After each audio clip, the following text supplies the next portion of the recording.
सर्वेभ्यो नमो नमः। स्वागत है आप सबका हमारे चैनल संस्कृत शाला पे। आज हम पढ़ेंगे 9वीं कक्षा का जो 7वां चैप्टर है उसका छठा प्रश्न हम यहाँ पे हल करेंगे। वीडियोज ये चैप्टर रियल में बहुत बड़ा है और इस वजह से इस चैप्टर के बहुत पार्ट भी बन गए हैं। 2 पार्ट हिंदी अनुवाद के बने और ये प्रश्न उत्तर का तीसरा पार्ट बन रहा है, यानी कि टोटल इस लेसन की ये 5वीं वीडियो है।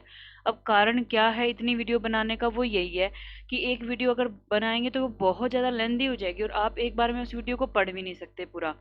ठीक है, तो आप भी पार्ट पार्ट में पढ़ेंगे तो आपके लिए अच्छा रहेगा। दूसरा कि जब मुझे पता है कि ये छोटी वीडियो है तो मैं उसमें एक प्रश्न को बहुत डिटेल में समझा सकती हूँ, और जब मुझे ये लगेगा कि ये तो लेसन बहुत बड़ा हो रहा है, ये वीडियो 1.5-2 घंटे की जा रही है, तब उसमें सारी चीज़ें डिटेल में समझाना आसान नहीं रहता है, तो फिर वहाँ पे मैं भी जल्दबाजी में करा दूंगी। तो मैं नहीं चाहती हूँ कि ये घास काट करके मैं आपको पढ़ाऊँ, इसलिए वीडियोज बहुत ज़्यादा बन रही हैं इस चैप्टर की। तो चलिए पढ़ते हैं अब हम छठा प्रश्न।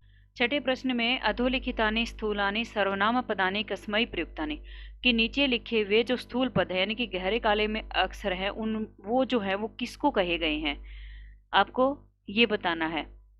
पहला वाक्य है वाचालय तु एनम आर्य है, कि इसको बोलो, इसको बुलवाओ, एनम इसको आर्य है आर्य। तो आपको बताना है कि जो एनम शब्द है ये किसके लिए प्रयोग हुआ है। तो ये एनम जो है ना ये बोला गया था अभिमन्यु के लिए, कि इसको बुलवाओ, किसको बुलवाओ, अभिमन्यु को। तो आप लिखेंगे यहाँ पे अभिमन्यवे, चतुर्थी विभक्ति लगाएंगे। किसके लिए, के लिए किस में आता है, चतुर्थी विभक्ति में, तो अभिमन्यु में चतुर्थी विभक्ति आप लगाएंगे तो शब्द बनेगा अभिमन्यवे।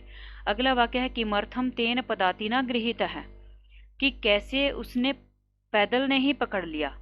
ठीक है, तो यहाँ पे तेन शब्द है, तो तेन किसके लिए आया है, तेन मतलब उसके द्वारा, किसके द्वारा, भीम के द्वारा, तो भीम के लिए आया है यहाँ पे तेन शब्द। आगे है कथम न माम अभिवादयसी, क्यों मुझे नमस्कार नहीं कर रहे हो, नमस्ते नहीं कर रहे हो। तो यहाँ पे माम किसके लिए आया है, तो ये लाइन किसने बोली थी, राजा ने, क्यों मुझे नमस्कार नहीं कर रहे हो। तो यहाँ पे माम शब्द जो आया है वो राजा के लिए, तो आप लिखेंगे राज्य। ठीक है, सब चतुर्थी विभक्ति बन जाएगी। मम तो भुजौ एव प्रहरणम, कि मेरी तो भुजाएं ही हथियार हैं। तो यहाँ पे मम जो है वो किसके लिए आया है, तो ये मम आया है भीम के लिए। ठीक है, तो भीम कहता है कि मेरी तो भुजाएं ही मेरी हथियार हैं, तो ये आया है भीमसेन के लिए, भीमसेनाय। अगला वाक्य है अपूर्व इव अत्र ते हर्षो ब्रूहि केन विस्मित हसी, कि यहाँ पे तेरी जो खुशी है ना वो बहुत ही अपूर्व है, अद्भुत है, बताइए किस लिए इतने हैरान हो। तो यहाँ पे ते शब्द जो है ना वो किसके लिए आया है, तो ये ते शब्द आया सैनिक के लिए, राजा सैनिक को ये लाइन बोलता है, तो आप लिखेंगे भटाए, चतुर्थी विभक्ति लगाएंगे।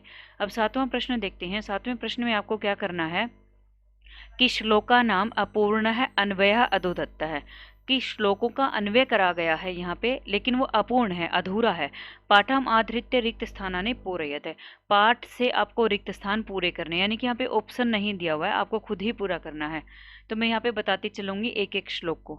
तो यहाँ पे लिखा है पार्थम पितरम मातुलम रिक्त स्थान च उद्देश्य कृत अस्त्रस्य तरुणस्य रिक्त स्थान युक्त है, कि पार्थम पितरम, पिता जो है वो पार्थ है, अर्जुन है, मातुलम च और मामा रिक्त स्थान उद्देश्य करके, कृत अस्त्र से मतलब अस्त्र शस्त्र में निपुण, तरुण से नौजवान के, युक्त है क्या, उचित है।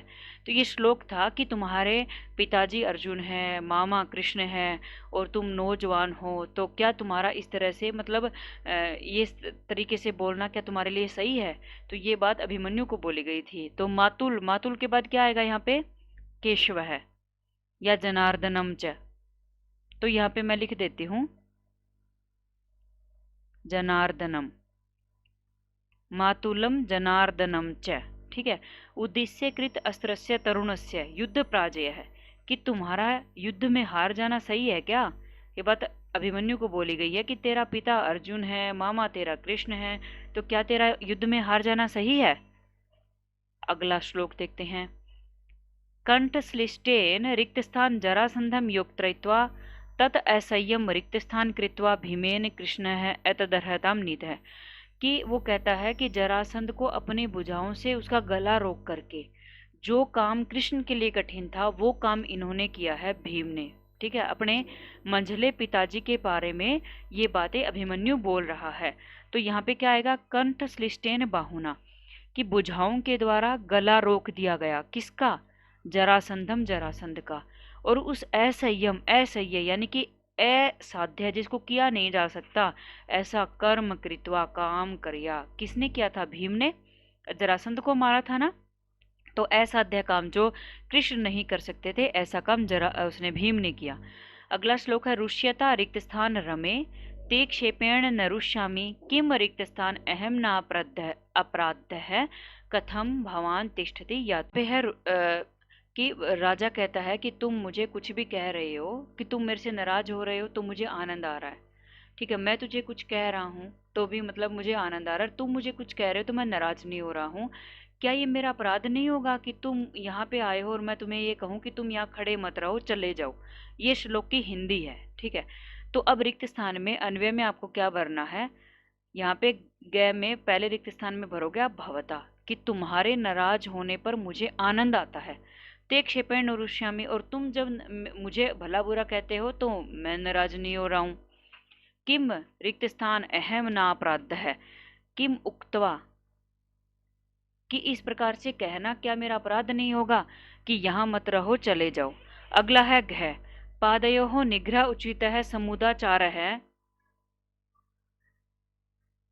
अगला वाक्य है पादयोः निग्रह उचित है समुदाचार है रिक्त स्थान बाहुव्याम आहरितम माम रिक्त स्थान बाहुव्यम एव नेष्यति, कि पकड़े हुए के साथ जो सही आचरण होता है, पैरों को बांध करके दंड देना है जो भी, वो तुम करो। ठीक है, मुझे बुझाओं से ही पकड़ करके लाए थे और मुझे बुझाओं से ही पकड़ करके भीम ले जाएंगे, ऐसा इस श्लोक की हिंदी थी और ये श्लोक पाठ में आपका आया था। तो आपको यहाँ पे 2 रिक्त स्थान दिए हैं।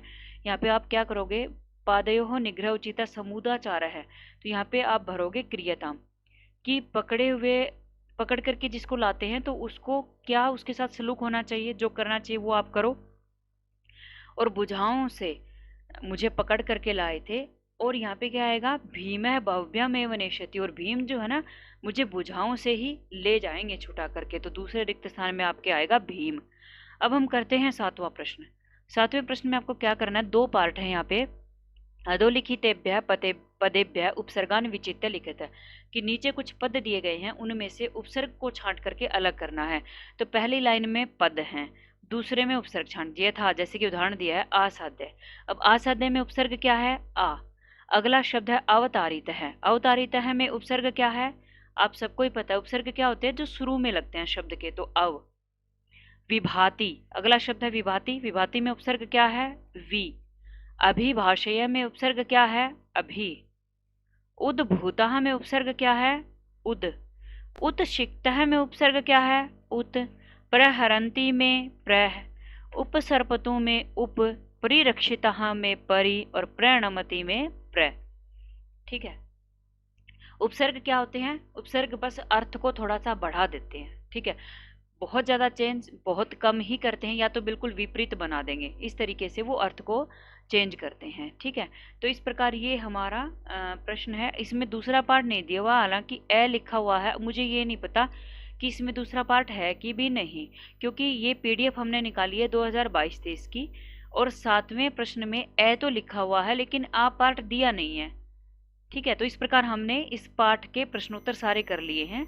अगर आपको ये वीडियो पसंद आए तो प्लीज़ चैनल को लाइक शेयर सब्सक्राइब जरूर करके जाना, और अगर इसका पार्ट 2 है तो आप ज़रूर बताना, मैं एक छोटी सी वीडियो बना करके डाल दूंगी। धन्यवाद।